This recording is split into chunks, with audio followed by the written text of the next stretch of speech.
Dictation start होगा 5 second बाद। Start.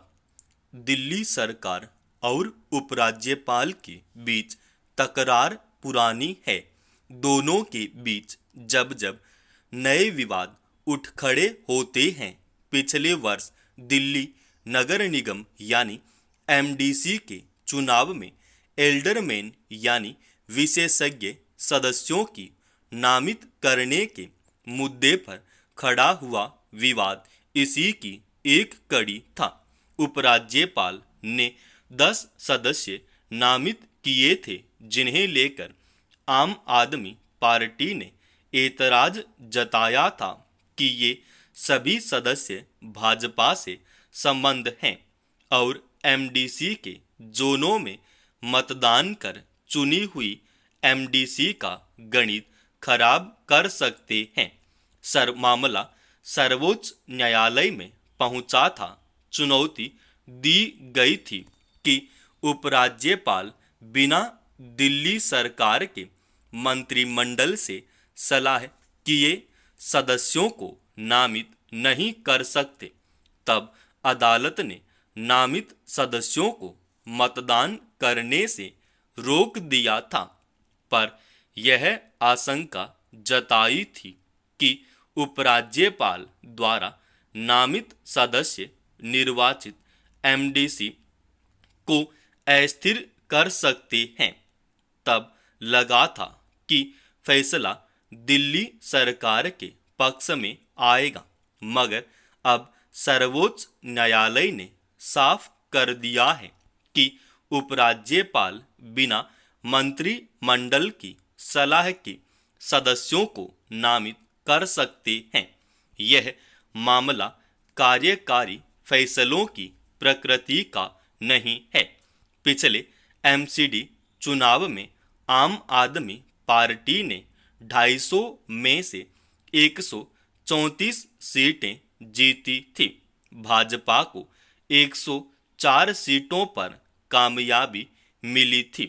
तब उपराज्यपाल ने 10 सदस्यों को नामित कर उन्हें महापौर और उपमहापौर के चुनाव में मतदान करने की इजाजत दे दी थी।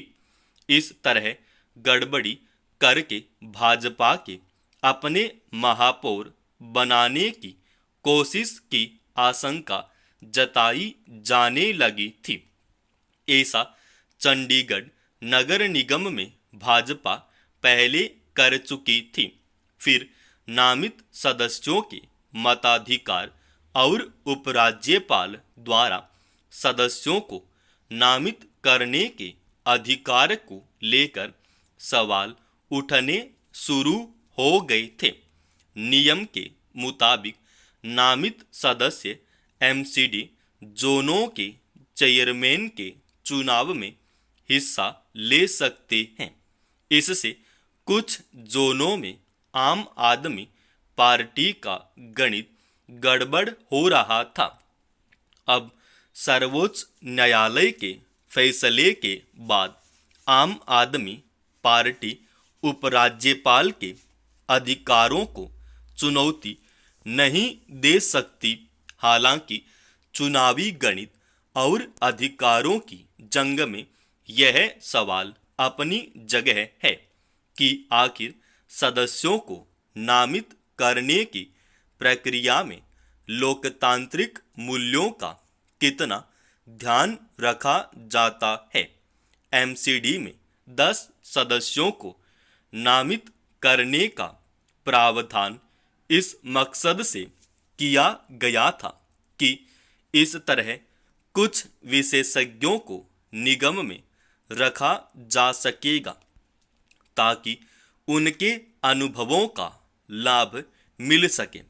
मगर जिस तरह पार्टी के सक्रिय कार्यकर्ताओं को उपकृत करने की मंशा से नामित किया जाने लगा है, उससे वह तकाजा पूरा नहीं हो पाता। दिल्ली सरकार और उपराज्यपाल के बीच अधिकारों की तकरार में दिल्ली के विकास कार्यों की गति काफी प्रभावित हुई है। हर मामूली बात पर दोनों के बीच जंग छिड़ जाती है और मामला अदालत में पहुंच जाता है।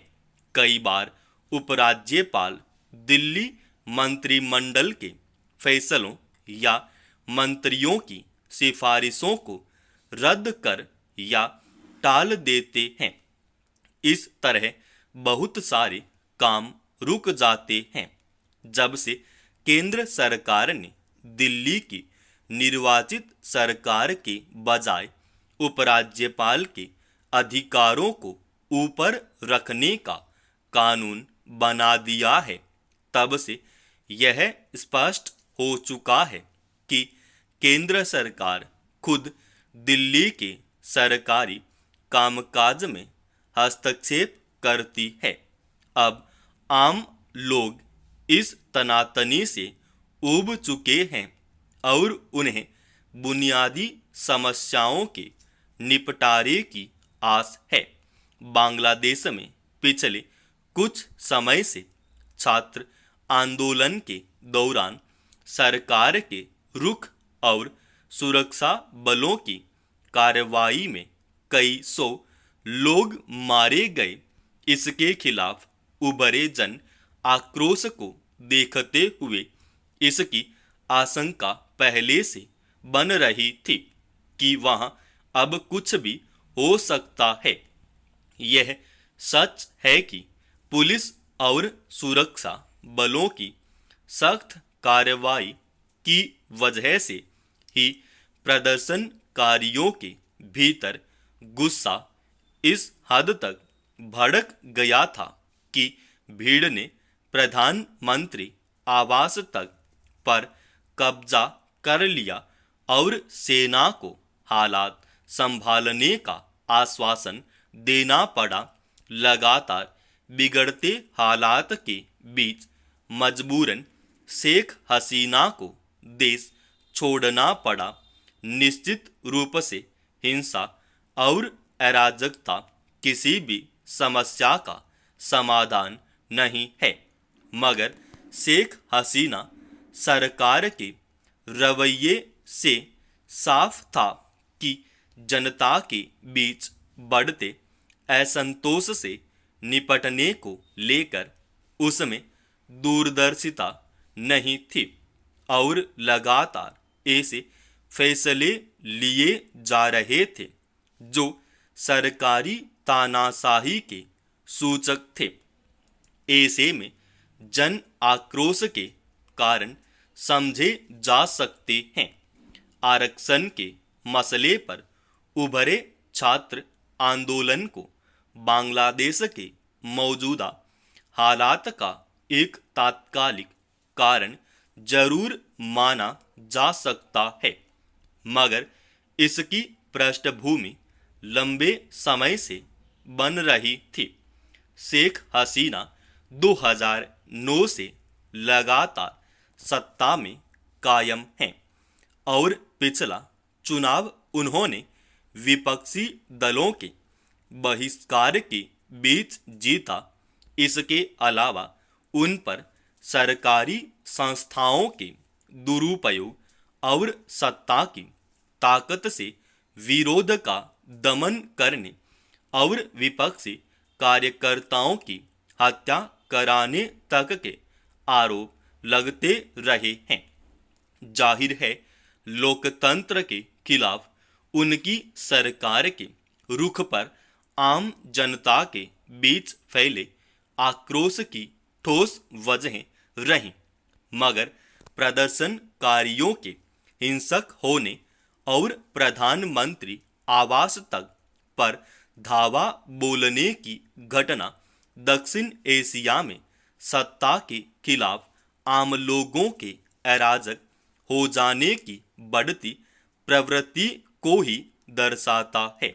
इससे पहले श्रीलंका में सरकार की मनमानी और दमन के विरुद्ध लोगों ने राष्ट्रपति भवन पर भी हमला कर दिया था। यह प्रवृत्ति चिंताजनक है। लेकिन सवाल है कि जनहित के सवालों की अनदेखी की सीमा क्या हो, जहां आम लोगों का सब्र न टूटे। लोकतंत्र का विकल्प सैन्य शासन कभी नहीं हो सकता। समाप्त। दोस्तों, इस डिक्टेशन का PDF file Telegram channel study with HP Swami पर डाल रखा है और रोजाना ऐसे ही डिक्टेशन पाने के लिए इस चैनल को आप अभी सब्सक्राइब कीजिएगा।